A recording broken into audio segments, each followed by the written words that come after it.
personal revenge. Worried for Dariel's life, everybody advises him to back out of the duel, which would mean Campbelltown gaining control over the mine. Dariel insists that he will participate, and Smith teaches him to use a mithril weapon for the duel. The next morning arrives, and both opponents meet at the square. Tibetan is armed with a shield and blade partly made out of mithril. Dariel draws out a seemingly simple and small pure mithril knife, while Tibetan taunts him about his weapon. Dariel flings a boulder that Tibetan only notices when it explodes near his face. Tibetan runs forth to attack, but Dariel forces him to stay back as he makes the blade of his knife extend. Tibetan finds an opening and tries to make a move with his blade, but Dariel effectively blocks it with the knife. He follows it with a strike on Tibetan's shield, causing the shield to split in two. Smith gives commentary in the background and explains that the knife he made is called Hermes' sword, and is no ordinary weapon. He designed it so that the wielder's aura can change its shape, and since Dariel has a perfect aura, there are no limits to the forms the sword can take. Dariel slashes Tibetan's blade to pieces, but one of his adventurers throws a mithril longsword at him. Dariel transforms his sword into a whip and shatters the longsword on Tibetan's first attack, marking his swift victory. Tibetan has taken way too many L's at this point and the duel is declared over. Malika is overjoyed and hugs Dariel while congratulating him. Later, Mr. Bisfrid from the Central Guild earnestly apologizes to Dariel for the incident, and says that Campbelltown and its guild will be punished. Dariel asks if he can choose the punishment, requesting that the guild be made to repair the house's damage due to the duel. Recognizing his honor and talent, Bisfrid invites Dariel to join the Central Guild, which Malika overhears. Dariel says he will need some time to think about it. That night, while Dariel relaxes in the sauna, Malika enters and asks to talk to him. She says that since he will be going to the Central Guild, she wants to spend more time with him before he leaves. She encourages him to do well, saying that she knew this day would come since he is so talented. She thanks him for all the work he has done to make Lux Village a better place, and that she has never felt happier than when she was at his side. Dariel looks at Malika's smile, and thinks that she always puts everyone else's happiness over her own. He tells her that he already decided not to take the Central Guild's offer, claiming he loves the village. Malika is so relieved on hearing this that she starts crying.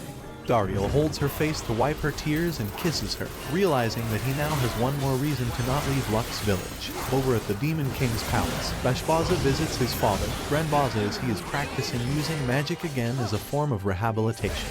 He claims that a little exercise will help him get better quickly. They sit down for dinner, and Granbaza asks Bashbaza if he remembers what he said to him when he retired from his position as one of the 4 generals. Bashbaza recalls that he told him that Dariel was the greatest stroke of luck in his life, and passing him on the Bashbaza was a way to pass the good fortune to him and celebrate his new position. Granbaza asks him how Dariel is doing, and Bashbaza frantically assures him that he is doing well serving the generals. Knowing his son is lying, he punches him through the wall. He demands Bashbaza bring Dariel back, but Bashbaza refuses, saying he wishes to prove his worth on his own. The next day, Dariel and Malika come out of the same bedroom, and Dariel feels that her parents probably already know about what happened between them last night. He is on the edge for the entire morning, and then Inbal invites him to his office for a chat. He says he and his wife are getting old, and it was time for the younger generation to take up responsibility. He believes that Dariel has greatly contributed to the village's growth, and he offers the title of mayor. Dariel accepts and requests permission from him to marry Malika. Once granted, he asks for Malika's hand in marriage, and she gladly accepts. This marks the beginning of a new chapter in Dariel's life. 1 year passes, and Dariel and Malika are happily married with a baby son, named after Dariel's father figure, Granbaza. He opened up about his past with the demons to Malika and her family, and they accepted him regardless. He is a successful mayor under whom the mithril processing business flourishes in the village as it grows bigger and bigger. Smith passed away due to old age but spent his last days in the workshop following his passion for mithril smithing and inspiring everyone with his skills. One day, Gashida informs Dariel that the hero is coming to the village. Hero is the title awarded to the strongest adventurer in the Central Guild devoted to defeating the Demon King. Dariel recalls the hero being a scary, old bearded man who would kill demons mercilessly. Afraid that he will be recognized as the assistant to the demon army, Dariel prepares to greet the hero with his face covered. However, he is surprised to see the hero being a young, beautiful girl named Lady. She only recently earned the title after the old hero retired, and has come to the village to acquire the perfect mithril weapon to fight the Demon King. Along with her are her 2 party members, a girl who specializes in using shields, and a spear user.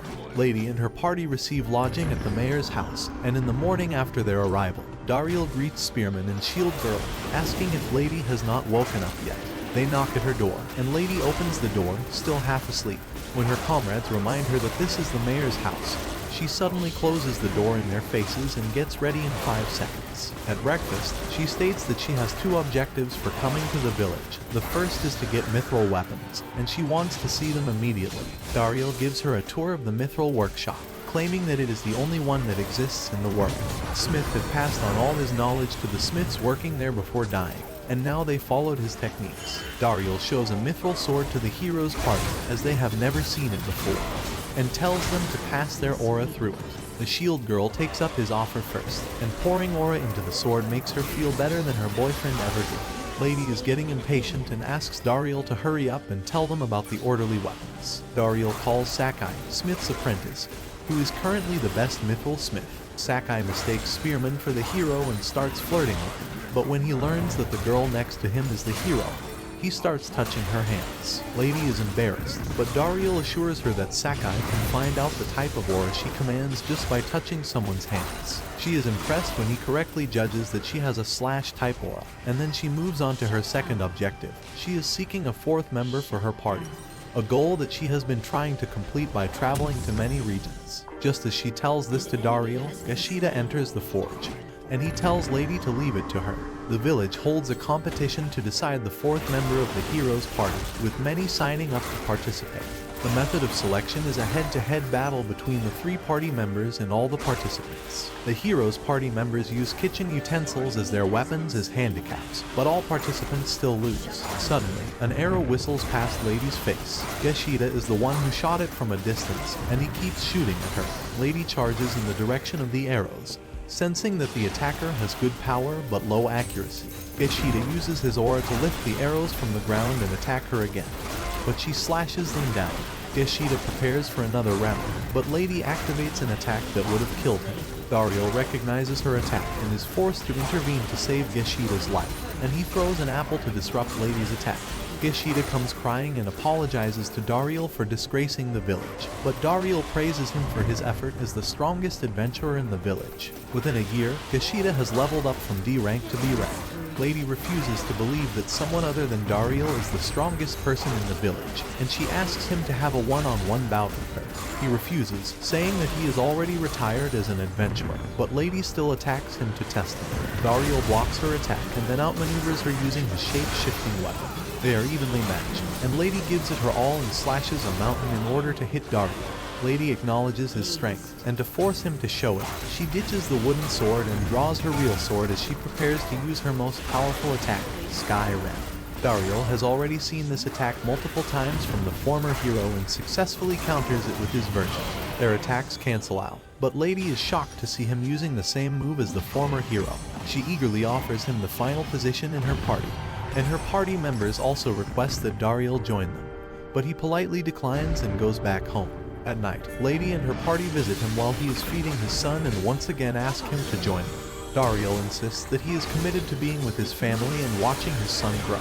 Lady asks him if he has any other reasons for not joining them, and he replies that everyone in the village relies on him, and he cannot leave them, even for joining the hero's party. Lady is frustrated and tells Dariel that he is wasting his potential by staying in the village, and she declares that she will not stop trying to recruit him. In his mind, he also doesn't wish to fight the demons who once were his family, like Rizit, Granbaza, and Lady Duroy, who was one of his close friends despite being his superior. Duroy always used to tell Dariel that the smiles of the children were what they were fighting to protect, and that is why he can never turn against the Demon King's army. Lady cannot believe that there is anything more important than defeating the Demon King and decides to stalk Dariel to figure him out. Throughout the next day, she watches him help out the villagers on their errands and aid those in trouble. Dariel first visits the forge, where he gives a counseling session to Sakai, whose mental health is crumbling under the stress of producing quality weapons for his customers. After that, he goes to the guild hall, where his father-in-law is cleaning the floor, but he hurts his back while doing it, so Dariel picks up his incomplete job. He does all kinds of things, from fixing people's fences to taking care of stray cats, and Lady understands that Dariel truly believes his highest purpose is to take care of his people. That night, she wishes to discuss something with him privately, and invites him to the waterfall. She asks him where he learned the sky rent technique. He claims that he picked it up by copying her style, but she points out how it was different from hers and more similar to the previous hero, Alancel's. His technique was so refined that it was called Emperor's Sky Rent, and Dariel never knew that it was such a big deal since Alancel used to spam that attack as soon as the fight began. When Dariel says he has no idea about this, Lady gets mad and points her sword at him. She once again tells him to join her, stating that it was the duty of those with aura abilities to stand up and fight against the Demon King. They argue over which side started the first attack against the other, with Dariel arguing that a human hero set out to kill the Demon King first, and the demons merely fought out of defense. Lady rejects this, pointing out that one of the demon generals, Bezet, had needlessly killed Alancel's wife and son, which caused him to become a merciless monster and avenge his family's death. Despite all that, he never found his son's corpse. Dariel replies that he once fought against the